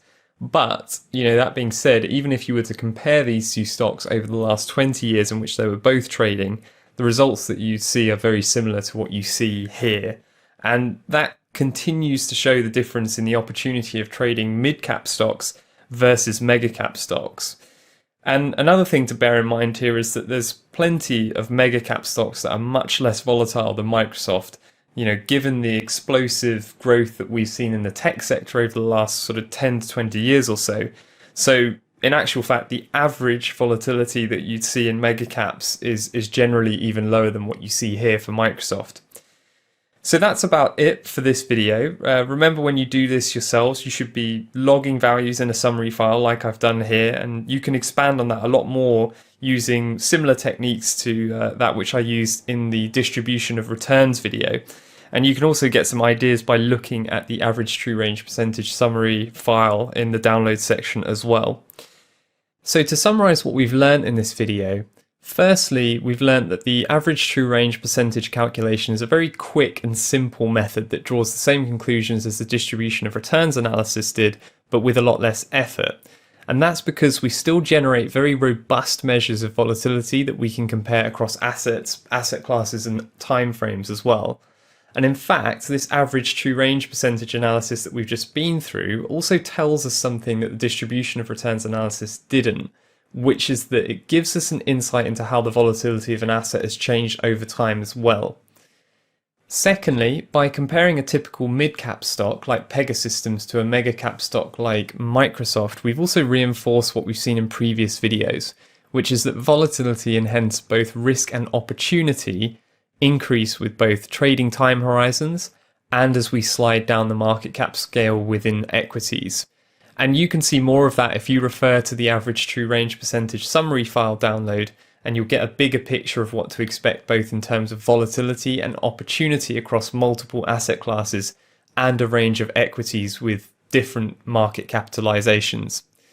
So that ties up our analysis of realized or historical volatility. And we've got two ways of doing that, either through distribution of returns analysis or this average true range percentage method that we've done in this video. For most retail trading applications, this average true range percentage method is good enough, but if you want to get a bit more sophisticated, you can use distribution of returns analysis as well. In the next video, we're going to be looking at another sophisticated method to calculate volatility, but instead of using historical prices, we're going to generate a forward-looking measure by working out the implicit volatility that markets price into options. Okay guys, so welcome back to the desk. So what you saw there, we just added another method of volatility calculation to our armory, the average true range percentage formula, so the ATRP. And what we did, as you can see, we compared the results of the ATRP analysis to the distribution of returns analysis, the DOR analysis that we looked at in previous videos. And what did we get? Well, we got very similar results when we looked across asset classes and different time horizons. We found that the 1 to 3 month volatility across asset classes is the most optimal area, especially for equity, mid and large caps, okay, where there's actually wholesale opportunities. So there's not just consistent volatility, but there's also wholesale opportunities. So we get very similar results with the ATRP as we do with the distribution of returns analysis. So you learned with Chris Quill the spreadsheet work, and you can now use the ATRP analysis, the ATRP calculation, as an alternative measure for volatility to the distribution of returns analysis. It's a great method for retail traders. However, if you do want to go into the industry, you absolutely need to be on top of the distribution of returns analysis, the method of DOR. The ATRP is a very quick and simple way to get answers. So it's fantastic as a tool for retail traders. But the DOR, the distribution of returns analysis, actually tells you your odds. That's the difference between the two. So if you go into the professional world, you absolutely need to know the distribution of returns analysis, being able to use historical data of an asset and being able to use that to figure out the probability or the percentage chance of a particular asset landing within certain parameters over certain periods of time. So if you're going into the industry, distribution of returns analysis, definitely a tool that you need to pick up and understand. ATRP, if you're a retail trader, very good for getting quick answers. And listen, if you want to be a sophisticated or more sophisticated retail trader, being on top of the distribution of returns analysis is key. It's crucial to climbing the competency hierarchy. Use both. Use the ATRP, use it to get quick answers, but also use the distribution of returns analysis if you can, and you can train yourself to be quick at it and have a look at the percentage probabilities of landing within certain parameters with any asset where you can get the data publicly, and then you'll figure out your odds of being right or getting certain returns over a certain period of time. So it's just a fantastic way, these two tools, to look at assets and be able to understand and appreciate the market in any asset. So they're both useful for calculating risk and opportunity. In the bigger picture, pros versus retail, what have we seen? Well, when we look at ATRP and we look at the distribution of returns analysis, we see two things. We again, when we looked at ATRP, proved a major difference between pro traders and retail traders. What is that? Well, pro traders literally choose the risk and opportunity that they want to have. That's the first thing. Secondly, pros are on top of their risk and opportunity in any given asset. When we go in to an asset and we're looking at whether we're going to potentially take a position in it, we know the risk and opportunity by looking at the distribution of returns analysis and looking at the ATRP. We have a very good guide as to our opportunities of making money and the risk that we're taking. Now, in the next two videos, video 6 and video 7, we're going to look at implied volatility. So this is expected future volatility as currently being priced by the market. So historical volatility that we've looked at so far, it's factual. It can't change. It's happened, but it is in the past, okay? We now are going to look at implied volatility. So given all of the current information in the market of a particular asset or in the market as a whole, what is the market pricing for their expected future volatility, implied volatility in any given asset or even in the wider market? So we're not actually going to just look at implied volatility in a single asset. We're also going to look at volatility in the wider market and why market volatility has such profound implications and why it's so important for traders and portfolio managers. So first of all, in video 6, we're going to look at implied volatility at the market level. In video number 7, Chris Quill is going to take you through another spreadsheet exercise for calculating the implied volatility on a single asset. So let's get straight into it, guys. Let's go over to video number 6 and then straight into video number 7. And I'll see you back here at the desk in video number 8.